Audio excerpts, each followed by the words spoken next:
Assalamualaikum warahmatullahi wabarakatuh. Saya Maharudin Ilham dari kelas 11 TJKT. Pada video ini saya ingin menyampaikan refleksi diri saya selama mengikuti pelajaran KKTKJ di semester 1. Selama mengikuti pembelajaran, saya sudah berusaha mengikuti pembelajaran dengan baik dan mengerjakan tugas yang diberikan. Dari proses tersebut, saya menyadari bahwa saya masih perlu meningkatkan kedisiplinan dan ketelitian dalam belajar agar hasil yang saya dapatkan lebih maksimal. Dan juga saya belajar bahwa tanggung jawab dan konsistensi sangat penting dalam proses pembelajaran. Oleh karena itu, kedepannya saya ingin lebih fokus, lebih aktif dalam belajar dan memanfaatkan waktu dengan sebaik-baiknya agar dapat memahami materi secara maksimal.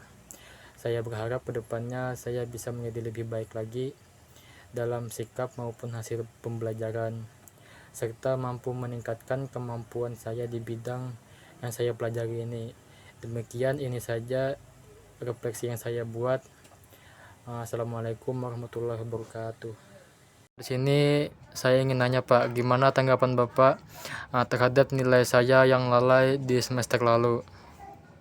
Tanggapan Bapak sebagai orang tua, rajin-rajinlah belajar di rumah, dan seandainya kalau Anda HP, jangan sering-seringlah untuk ber-HP, karena tugas itu lebih penting diutamakan sebelum belajar. Giat-giatlah belajar.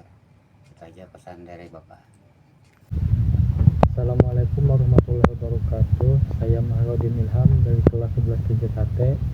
Di sini saya akan menjelaskan apa itu materi tentang mode AP. Mode AP ini adalah peraturan di mana sebuah perangkat seperti router berfungsi untuk menghubungkan koneksi kabel menjadi jaringan nirkabel atau WiFi. Perangkat ini juga bertindak seperti switch, menyalurkan sambungan internet kabel dari router utama untuk menciptakan jaringan WiFi bagi perangkat lain yang tidak memerlukan koneksi nirkabel. Mode ini juga berguna untuk memperluas jangkauan WiFi di area sinyalnya lemah, atau juga untuk menciptakan jaringan nirkabel sementara di tempat yang hanya menyediakan koneksi kabel. Nah, contohnya itu seperti hotel atau kantor. Nah, di sini juga saya akan menjelaskan cara kerja mode AP. Mode AP ini bekerja dengan cara menyalurkan koneksi internet dari modem atau router utama ke nirkabel. Saat perangkat nirkabel mencoba terhubung, akses point ini akan memeriksa password yang dimasukkan untuk memastikan keamanannya, lalu memberikan alamat IP agar dapat mengakses jaringan. Kekurangan dan kelebihan mode AP ini yaitu: pertama, kelebihannya memperluas jangkauan WiFi. Mode AP ini memungkinkan penempatan titik akses di berbagai lokasi untuk mendapat area yang lebih luas seperti di kantor atau rumah yang besar. Dan kedua, meningkatkan kecepatan jaringan. Dengan adanya lebih banyak titik akses lalu lintas jaringan yang tersebar sehingga memungkinkan lebih banyak perangkat terhubung secara bersamaan dengan performa yang lebih baik daripada jika mengandalkan router saja. Nah, ketiga, mudah dipasang. Nah, pemasangan mode AP ini relatif mudah karena hanya memerlukan kabel Ethernet agar terhubung ke router utama, dan juga beberapa model modern mendukung power over Ethernet yang menghemat drop stop kontak terpisah. Kekurangannya yaitu membutuhkan konfigurasi yang tepat. Nah, mode AP ini tidak dapat berfungsi sebagai DHCP server sehingga tidak bisa memberikan alamat IP secara mandiri. Konfigurasinya yang salah dapat menyebabkan kesalahan koneksi. Yang kedua, kinerjanya menurun saat penggunaan banyak. Kapasitas aktif tak terbatas sehingga jumlah pengguna yang terlalu banyak dapat menyebabkan penurunan kecepatan internet secara keseluruhan. Nah, yang ketiga ini kabel Ethernet. Pemasangan mode AP ini memerlukan kabel Ethernet untuk menghubungkannya ke router utama. Hal ini juga bisa menjadi tantangan jika jarak antara kabel dan perangkatnya jauh. Cukup segini saja yang bisa saya sampaikan. Sekian, terima kasih. Assalamualaikum warahmatullahi wabarakatuh. Habis itu di sini saya akan menjelaskan materi kedua, yaitu mode repeater. Nah, pada mode repeater ini bisa dibaca adalah yaitu alat jaringan yang berfungsi untuk memperkuat dan memperpanjang sinyal agar bisa menjangkau area yang lebih luas. Penjelasan gampangnya yaitu kalau sinyal dari router atau sumber jaringan sudah mulai lemah karena jarak yang jauh atau banyak penghalang seperti tembok, pepohonan. Nah, repeater ini bakal menerima sinyal itu lalu memperkuatnya, lalu memancarkannya kembali dengan kekuatan yang hampir sama seperti aslinya. Nah, fungsi repeater ini yaitu satu, memperluas jangkauan sinyal WiFi, dan kedua, mengatasi sinyal yang lemah di area yang jauh dari sumber. Yang ketiga, menstabilkan koneksi biar tetap lancar tanpa sering terputus. Contoh penggunaannya yaitu misalnya nih, WiFi di rumah cuma kuat di ruang tamu, tetapi lemah di kamar belakang. Nah, kita di sini bisa memasang repeater di tengah-tengah antara ruang tamu dan kamar, biar sinyal router bisa diperpanjang sampai ke kamar. Jenis-jenis repeater ini yaitu wireless kabel, yaitu repeater ini digunakan pada jaringan kabelan. Nah, fungsinya yaitu menerima sinyal dari ujung kabel dan memperkuatnya, lalu mengirimnya lagi ke kabel berikut.